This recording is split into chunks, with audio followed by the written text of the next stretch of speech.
So, yung magandang umaga sa inyong lahat mga idol sa panibagong araw, panibagong content na naman po natin ito. Ito po ay katanungan lang po sa ating mga comment section dun sa ating vlog ng update ng ating unit mga idol. So, saan nga ba ito mabibili mga idol? PM nyo lang po ako, message nyo ako sa Facebook page, Facebook Messenger, at sa Facebook account ko. Pwede nyo akong PM doon. Nandyan po sa link o sa description mga idol o nandun sa comment box yung ating link mga idol. So, sa mga interesado po ng ganitong unit mga idol, ito po ay worth 17,500 pero yung ating swing na hindi po yung ganito. So, yung multi-shot siya, multi-reloader din, pero ganito po yung kanyang design. So, sa mga magtatanong, baka iba naman to? Kasi ito po, mas magandang forma pag ganito. Yan ang makapal kasi ito manipis. So, ito po is galing po kay Sir Leandro Go. Pang Nimrod po ito. So, kung Nimrod user ka, gusto mo mag-multi-shot, pwede mo sa akin i-PM ito kung gusto mo itong bilhin.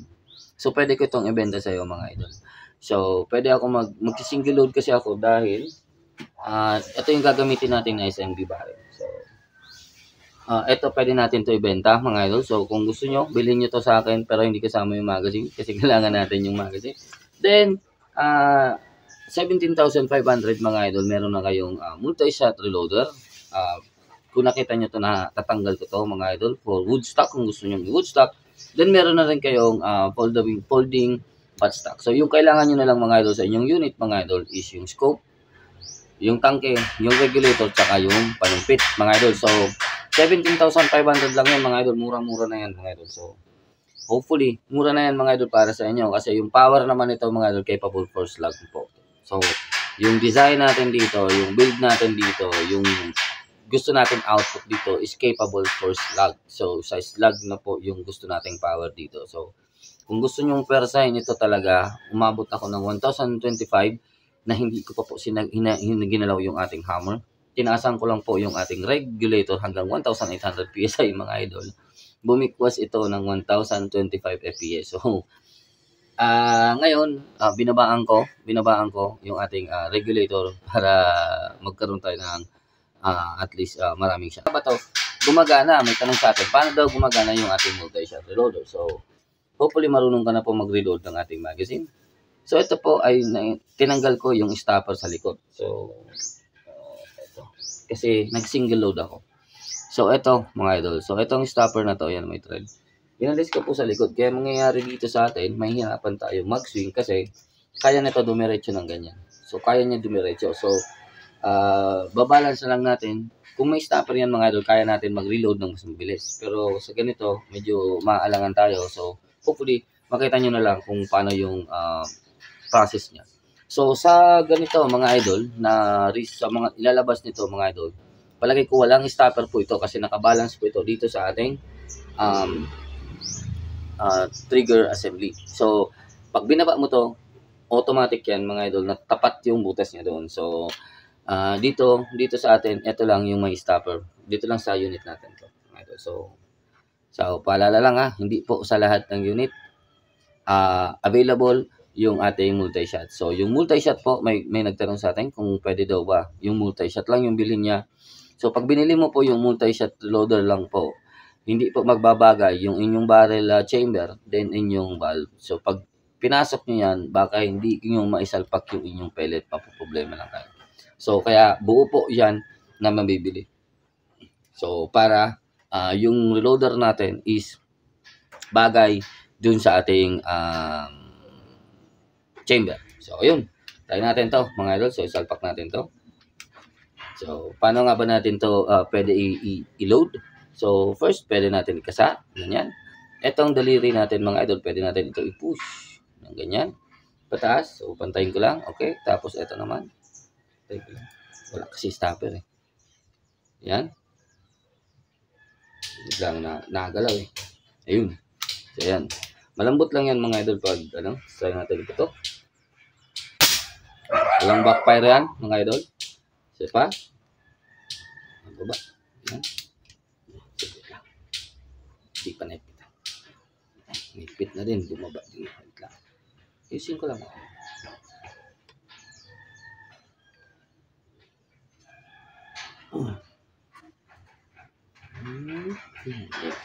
Tapos, kasa. Ayan. So, pag may stopper to mga idol, mas mabilis tayong magputok nito.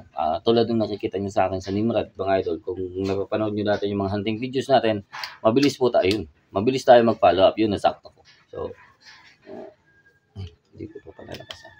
So, yung isang kagandahan dito mga idol sa ating design or sa ating pinagawa mga idol is available yung ating trigger ay yung ating hammer. So, accessible siya with, at the same time, hindi siya babangga mga idol. Yan. Pero, at the same time, accessible ito. Hindi po tayo mahihirapan. Kahit one hand lang po, kayang-kaya natin to. So, yan. May isa pa.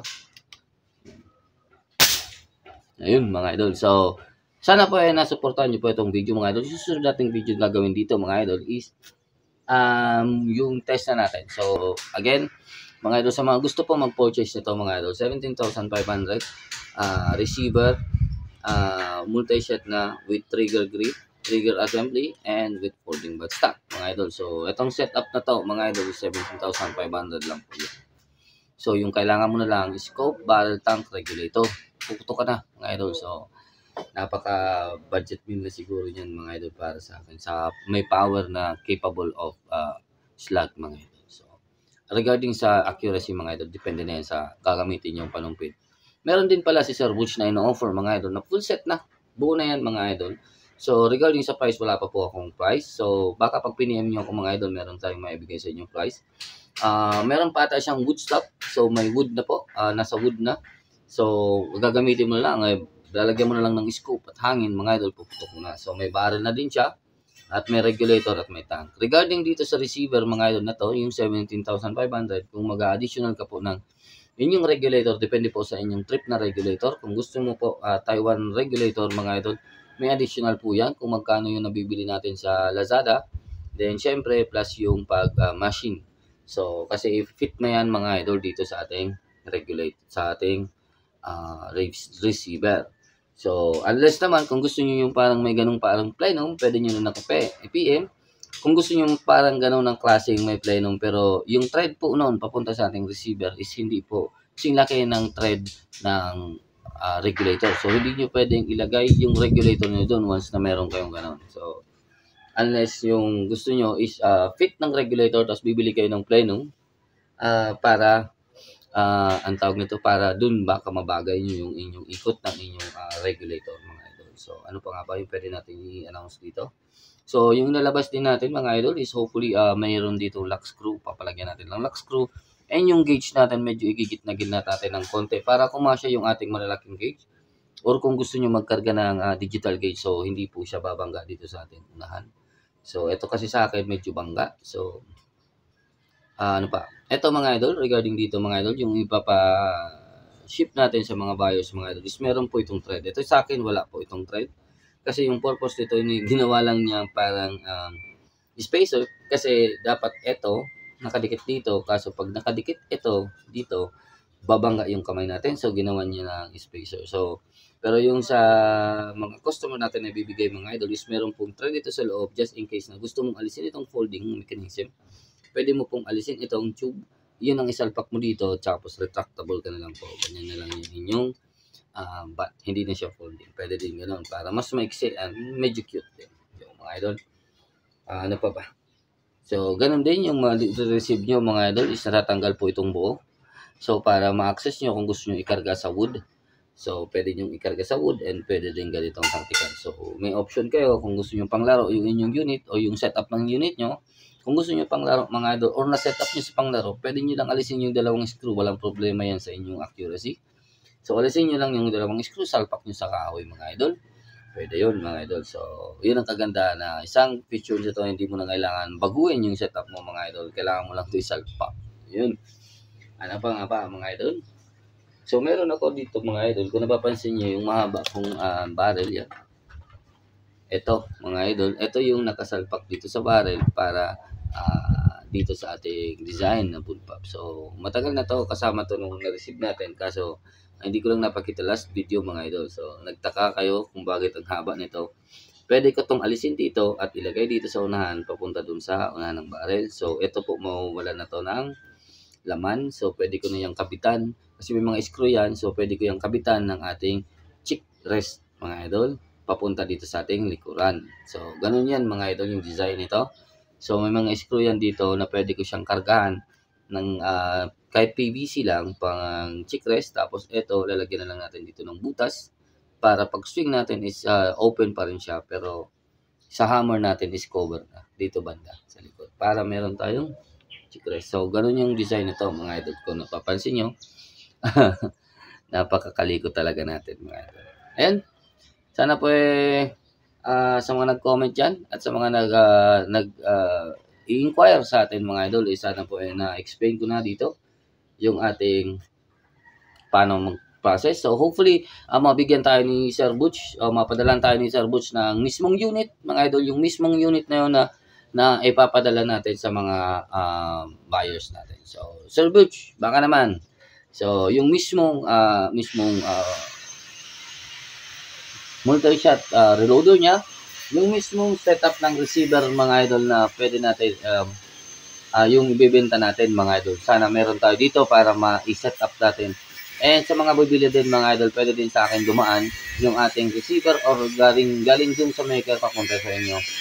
Kung dadaan sa akin mga idol, pwede ko din i-set up sa inyo mga idol. So pwede kong ayusin yung ating mga spring kung palitan. Pero kung papalitan ko yan mga idol, sigurado ako na ibibigay ko sa inyo yung mga tinanggal natin na spring. Kasi yung spring lang dito yung pinaglalaroan ko mga idol. So, dito sa akin, iniba ko yung spring ko. Pinaano ko kasi pinahina ang mga idol.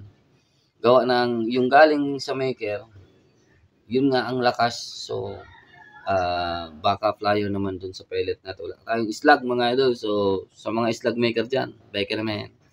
So, wala tayong slag, hindi natin afford po yung slag. So, regarding naman pala sa Astro Pellets natin mga idol, open pa po yung ating market. So, yung market natin, yung Astro natin is ganun pa rin po yung batch nila mga idol. So, last video natin, ganun pa rin po yung batch nila mga idol. Pang 12 gross ko na ata ito ngayon.